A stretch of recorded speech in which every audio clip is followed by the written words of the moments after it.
오늘도 우리 예배 가운데 함께 계신 주님을 찬양합니다. 오늘의 예배를 통해서 우리의 인생길 가운데 우리를 붙드시고 우리를 승리의 길로 인도하시는 그 하나님을 만나고 경험하는 우리 모두가 되시길 주의 이름으로 축복합니다. 한국인의 이 대표적인 정신적인 이 질환은 우울증 또는 공황장애 그리고 또 조울증 등을 들 수가 있습니다. 그래서 현대인들에게 우울증은 감기와 같다라는 말이 있듯이 어느 누구나 한 번쯤은 감기에 걸리듯이 우울증에 빠질 수 있다라는 것입니다. 그래서 많은 사람들이 요즘 스트레스로 힘들게 살아가고 있습니다.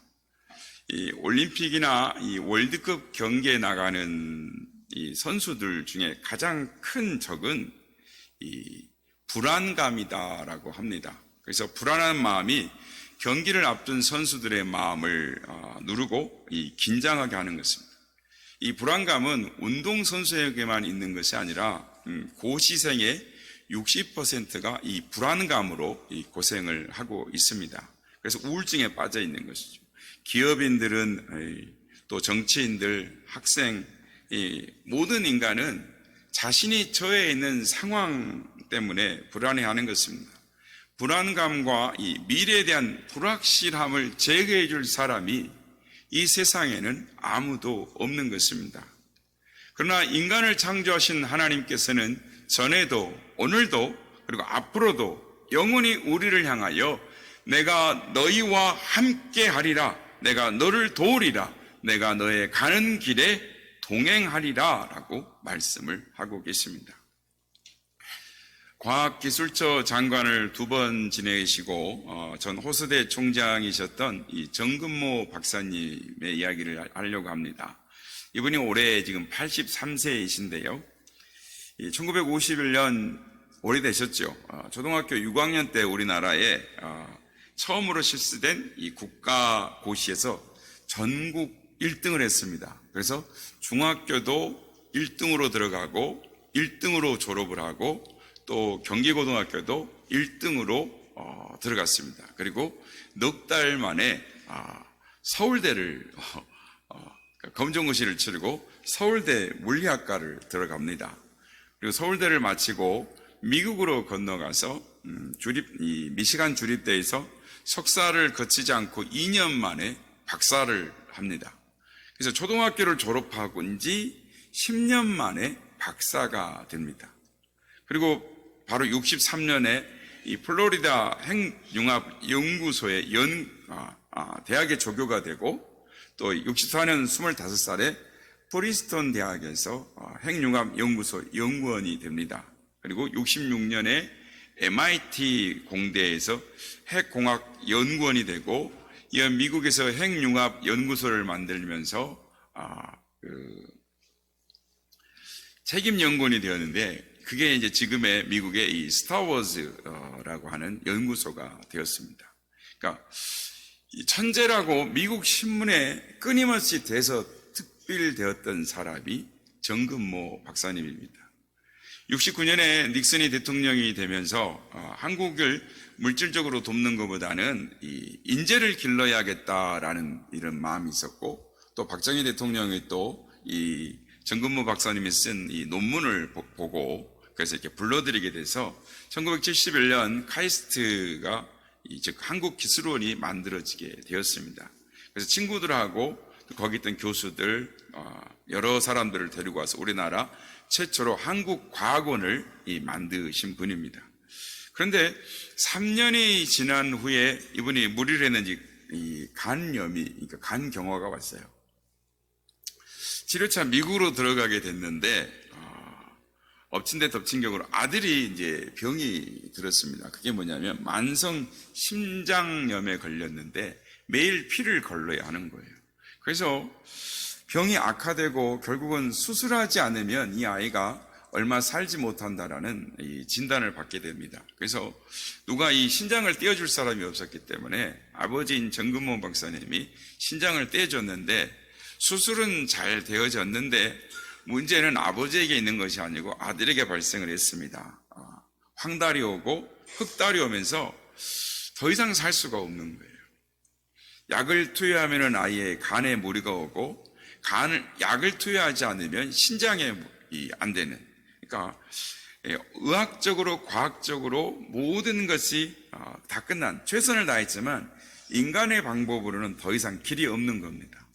이 소식을 들은 교회 권사님들이 아이는 병원에 두고 정금호 박사님 네 분을 교회로 모시고 가서 철야 기도를 하자 그랬습니다. 그래서 신앙이 없는 분이 아들이 죽어가니까 아들을 살리기 위해서 교회를 간 겁니다. 그런데 그날 밤에 놀라운 기적이 일어났습니다. 제일 변화되기 어려운 분들이 이제 과학자들이죠.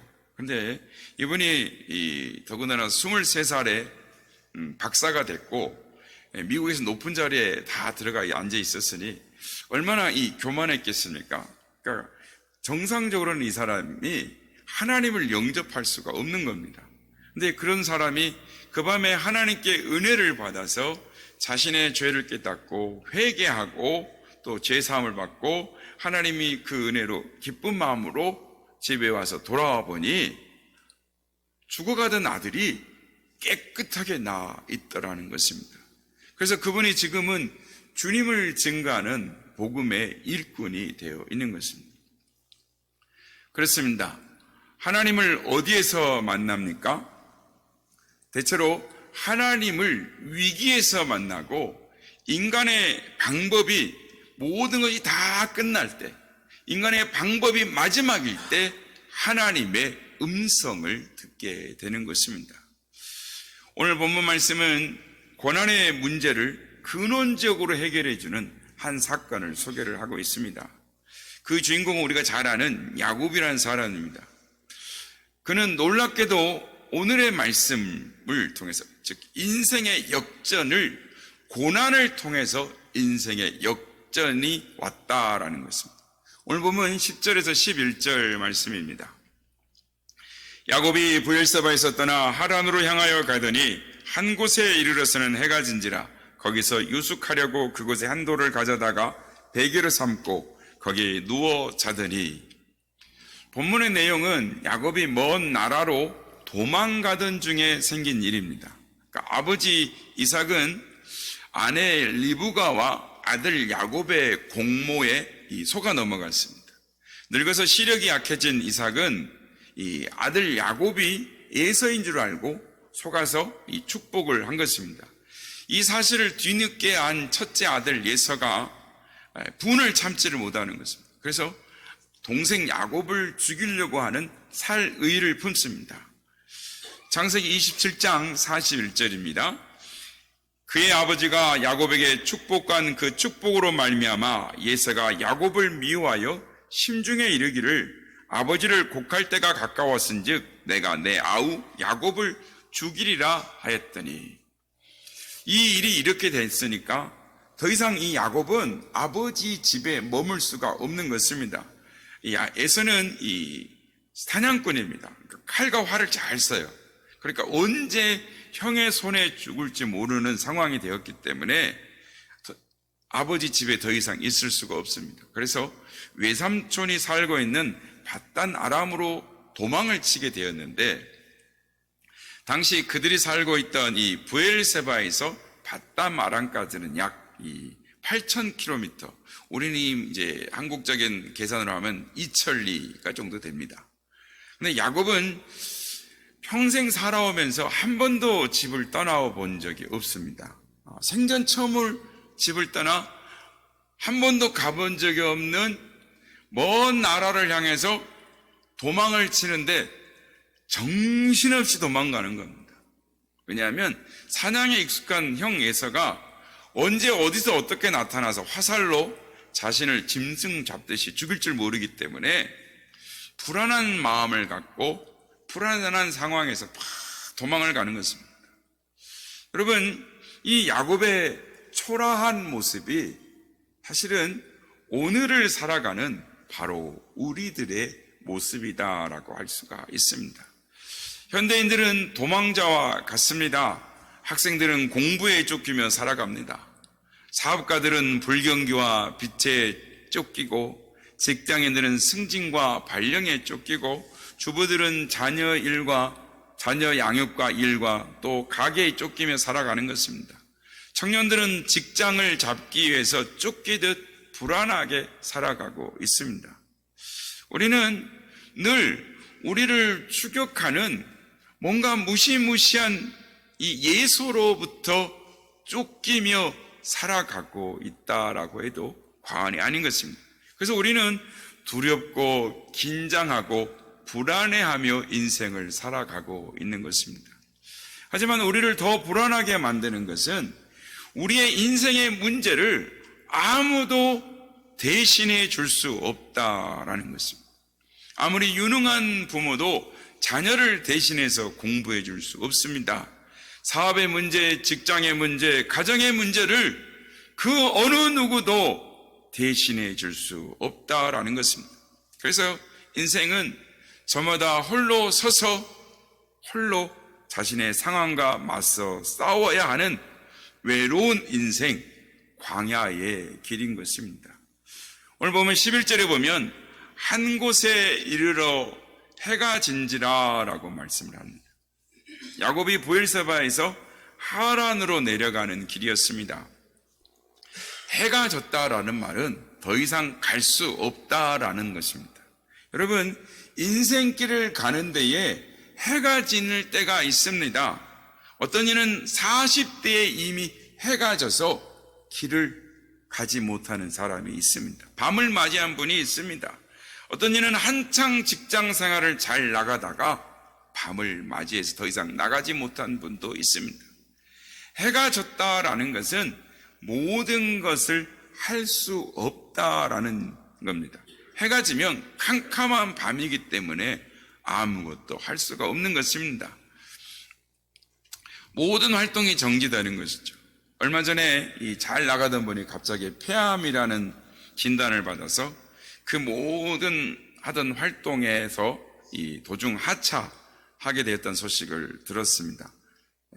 여자분입니다. 담배를 피운 일도 없는데 폐암이 걸린 것이죠. 그렇습니다. 인생길에서 해가 저물어서 더 이상 나아갈 수 없는, 아무것도 할 수 없는 때가 있는 것입니다. 해가 졌다라는 것은 인생의 황혼을 맞이하게 되었다라는 것입니다. 아무리 뜨겁게 열정적인 젊음이 있었다 할지라도 연륜의 해는 저물게 마련인 것입니다. 일생 교육에 헌신하던 교장 선생님이 은퇴하시고 미국에 사는 아들 집에 가서 생활하다가 치매가 걸려서 결국은 요양소에서 하늘만 쳐다보고 있는 그런 글을 본 적이 있습니다. 이렇게 인생은 황혼을 맞이하는 것입니다. 야곱은 해가 저물어서 들판에서 돌을 베개 삼아 하룻밤을 자야 했습니다. 쫓기듯이 불안한 마음을 가지고 한 곳에 움키려 잠을 자는 이 야곱을 보십시오. 얼마나 처량한 신세입니까? 홀로 남은 고독감이 견딜 수가 없습니다. 내일을 알 수 없는 불안감이 마음을 사로잡습니다. 그러나 그 해가 진 곳, 아무것도 할 수 없는 이 캄캄한 밤, 그곳에서 야곱은 일생일대의 전기를 마련하게 됩니다. 지금껏 야곱은 하늘을 보지 못하고 살아왔습니다. 땅만 보고 살았습니다.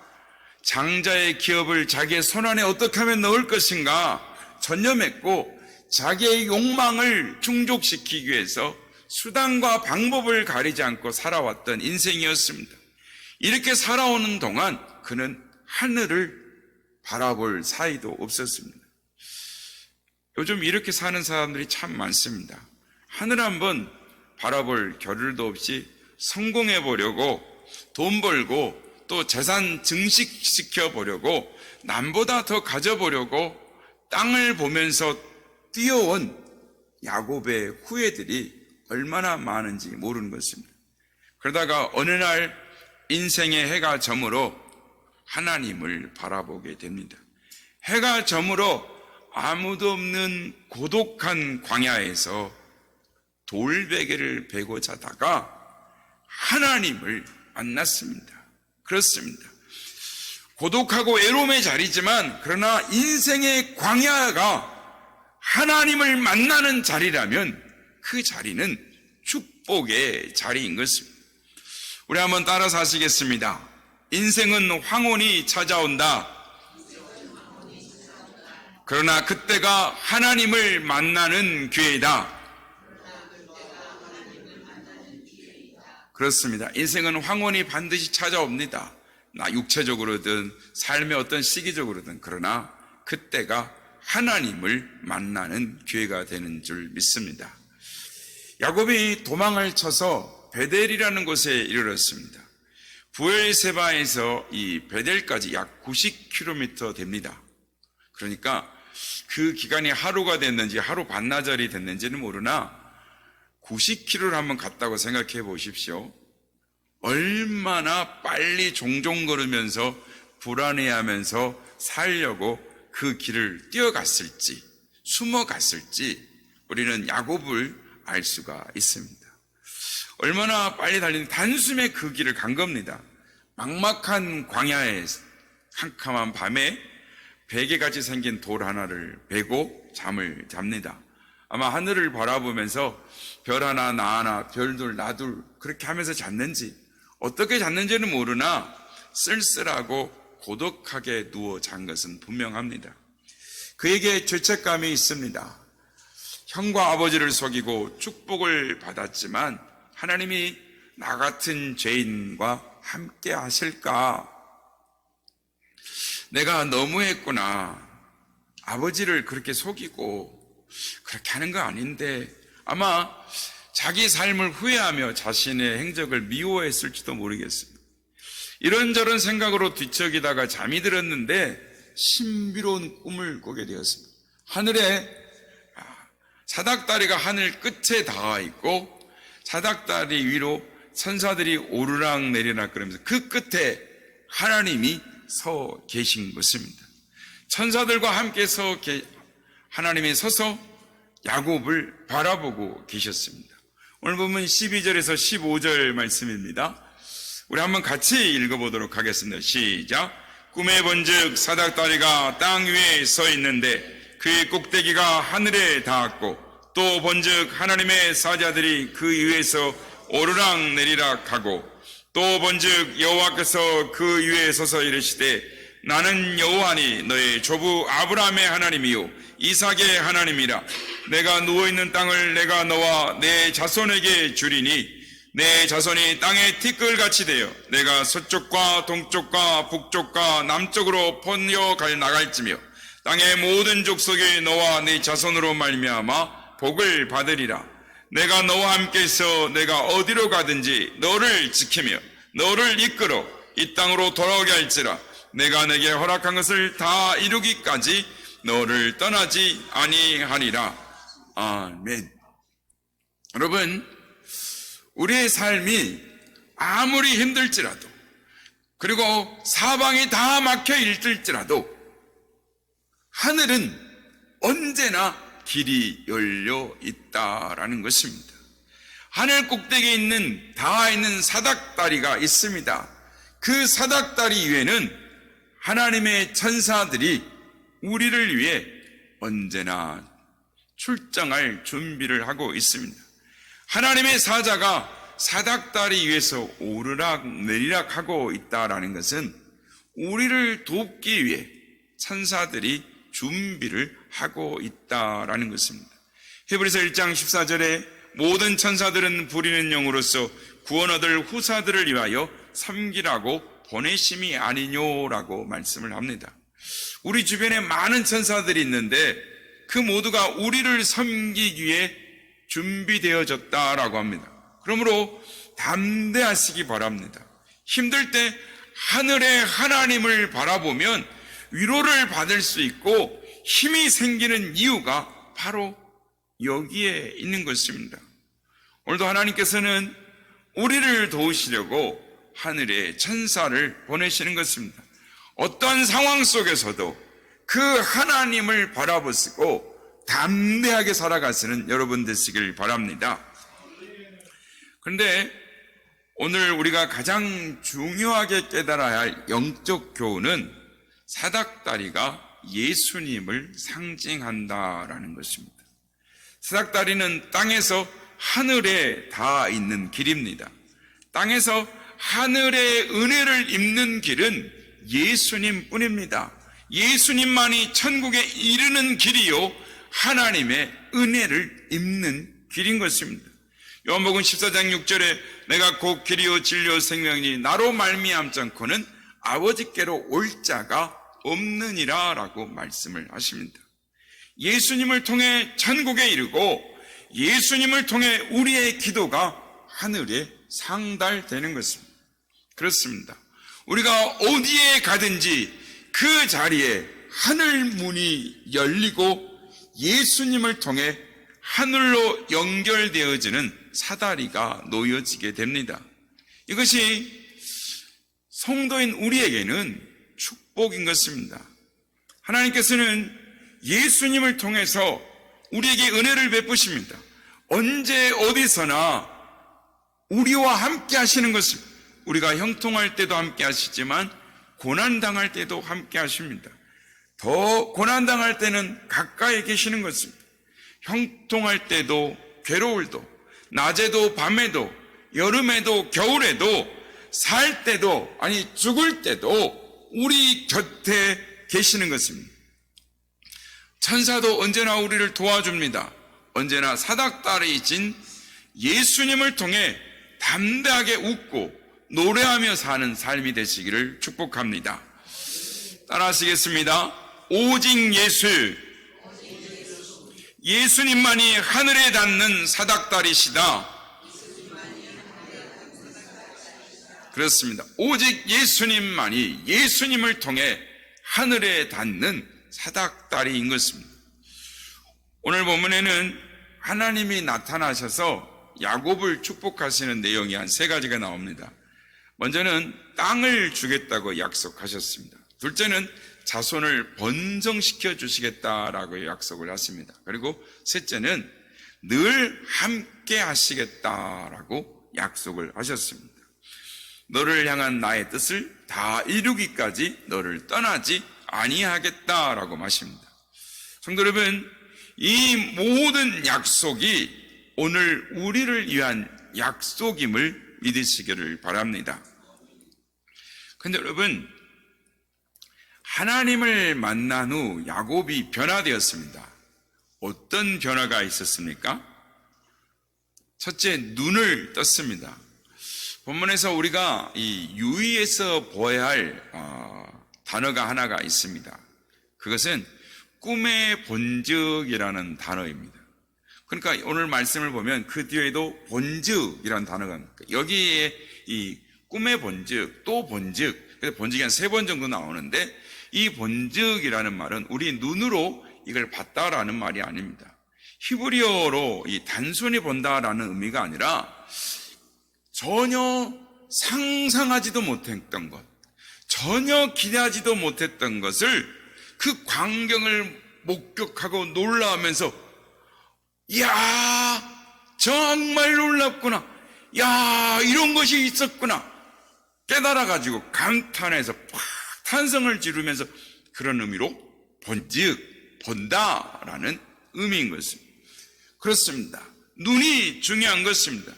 눈이 열리면 지금까지 보지 못한 것을 보게 되는 것입니다. 눈이 열리면 살아계신 하나님을 보게 됩니다. 새롭게 발견하게 됩니다. 눈이 열리면 야 정말 놀랍다, 정말 그렇구나 감탄해서 자기도 모르게 탄성이 나오는 거예요. 하나님 하면서 부르짖게 되는 것입니다. 그래서 야곱은 하나님 하면서 감탄해서 보았다라고 말을 하는 것입니다. 둘째는 귀가 열렸습니다. 하나님을 만난 야곱은 귀가 열렸습니다. 영적인 경험을 한 것이죠. 그 당시에는 하나님께서 직접 사람에게 말씀하셨습니다. 그래서 야곱은 자신의 할아버지 아브람, 자신의 아버지 이삭, 자신의 어머니 리브가에게 말씀하신 하나님이 말씀하셨다는 것을 들었을 것입니다. 그러나 자신은 경험한 바가 없어요. 그런데 오늘 본문에 보면 그 하나님의 말씀이 자신의 귀에 들리기 시작한 것입니다. 조지 버나드 쇼 희곡에 이 세인트 존이라는 희곡이 하나 있습니다. 근데 한 사람이 이 주인공인 아크 존에게 이렇게 묻습니다. 하나님은 왜 당신에게만 말씀하시고 나에게는 말씀하시지 않는 것입니까? 라고 말했더니 이 아크 존이 이렇게 말합니다. 그분은 항상 당신에게 말씀하고 계십니다. 당신이 듣지 못할 따름입니다. 라고 대답했다는 것입니다. 그렇습니다. 하나님은 우리에게 항상 말하고 계십니다. 항상 우리 곁에 계십니다. 그리고 우리를 위하여 항상 중보하고 계시는 것입니다. 두 사람이 똑같은 자리에 앉아도 성경 읽고 기도하고 설교를 들어도 어떤 이는 하나님의 음성을 듣는데 어떤 이는 은혜를 받지 못합니다. 차이가 무엇일까요? 메시지를 듣지 못하는 경우는 10중 8구 세상의 생각으로 가득 차서 집중하지 못하는 것입니다. 대부분의 사람들은 고난의 때에 어려움을 겪을 때에 하나님께 집중하게 되고 하나님의 음성을 듣고 새롭게 변화되는 것을 보게 되는 것입니다. 그렇습니다. 그래서 인생의 광야는 하나님의 음성을 들을 수 있는 축복의 기회가 되는 것입니다. 신방하면서 이렇게 성도님들하고 말씀을 나누게 됩니다. 그러면은 이런 이야기를 듣습니다. 목사님의 설교를 듣다 보면 내 이야기를, 내 사정을 아는 것처럼 가슴이 뜨끔하고 또 그 이야기를 들으면 이렇게 가슴이, 콧등이 시큰해지는 것들을 경험하게 됩니다. 라는 이야기를 듭니다. 여러분, 제가 어떻게 여러분의 사정을 어떻게 다 알겠습니까? 또 설령 안다고 한들 한 사람을 위해서 설교를 준비할 수는 없는 것입니다.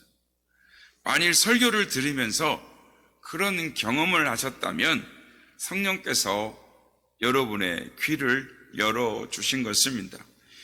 귀에 설교가 들려오기 시작한다는 것은 은혜를 받을 징조인 것입니다. 여러분의 귀가 열려 성령께서 말씀하시는 그 음성을 듣는 여러분 되시길 축복합니다. 셋째로, 신앙 고백의 입이 열립니다. 하나님을 만난 야곱의 입이 열렸습니다. 그가 뭐라고 말합니까?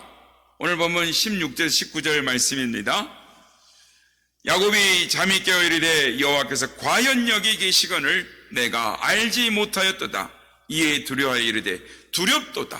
이곳이요 이것은 다름 아닌 하나님의 집이요 이는 하늘의 문이로다. 야곱이 아침이 일찍 일어나 베개로 삼았던 돌을 가져다가 기둥으로 세우고 그 위에 기름을 붓고 그곳 이름을 베델이라 하였더라. 이 성의 옛 이름은 루스더라. 야곱이 잠이 깨어 뭐라고 했다고요? 여호와께서 과연 여기 계시거늘 내가 알지 못하였도다. 여기가 하늘의 문이다 라고 탄성을 지르며 하나님 앞에 감사하고 있다는, 야곱의 각성은 한마디로 하나님이 내게 나와 함께 계셨는데, 하나님이 나를 인도하고 계셨는데 내가 알지 못했구나, 내가 그 사실을 알지 못했구나, 그 깨달음의 탄성인 것입니다. 우리도 동일하게 하나님이 우리와 함께 하시고 우리를 인도하고 가시는데 우리는 얼마나 그 많은 시간 동안 하나님의 인도를 알아차리지 못하고 살아가고 있습니까? 여러분, 우리는 오늘의 야곱인 것입니다. 우리가 교회에 있을 때만 하나님이 지켜보시는 것이 아니라 우리가 직장에서 일할 때 하늘문이 열려 있고, 우리가 장사하며 땀을 흘리며 일하고 있을 때도 하늘문이 열려 있습니다. 공부하며 사전을 찾아 어렵게 공부하고 있을 때도 하늘의 문이 열려 있습니다. 우리는 그 사실을 깨닫게 될 때 언제 어디서나 하나님이 나와 함께 하시는구나, 지금 하늘의 문이 열려 있구나, 고람되어 하나님 앞에 있는 신전의식을 가지고 살아갈 수가 있는 것입니다.